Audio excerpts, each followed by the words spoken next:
different ideas for how you can think about soloing on your junk drum set.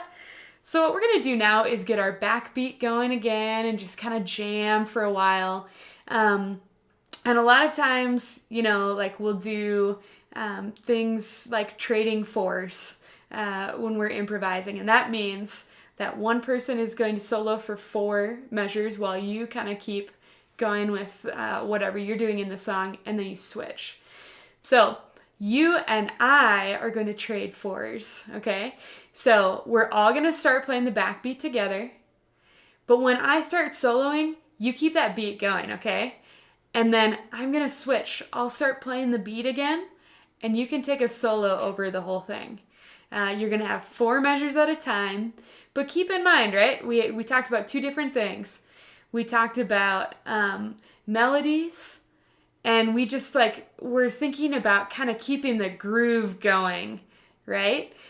We don't want to be like, all right, cool. Song's great. Oh yeah, time to solo. What is that? That's just clinks, and that's just salad buckets.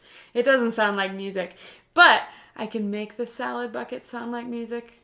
That's what we're doing here, right? So let's keep that, get that backbeat going together. 2, ready, go. Remember, you can tap your foot if you want to, but especially if drums are kind of new to you, and just focus on the hands. No need to worry about your feet. All right. Now you solo in 4, 3, 2, 1. 2, 3, 4. Now you play the beat.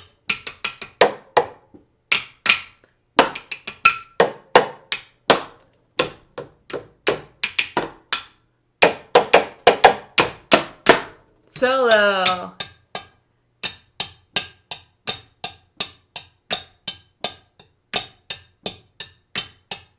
Nice. Okay, now you play the beat.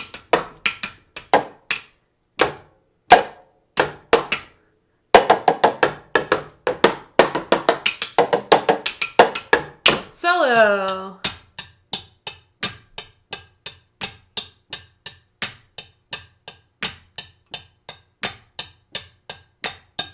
Play the beat.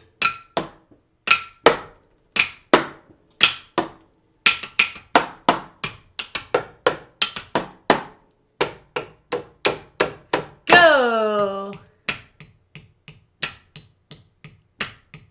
Very nice. Last time. You got 4, 3, 2, 1. Awesome.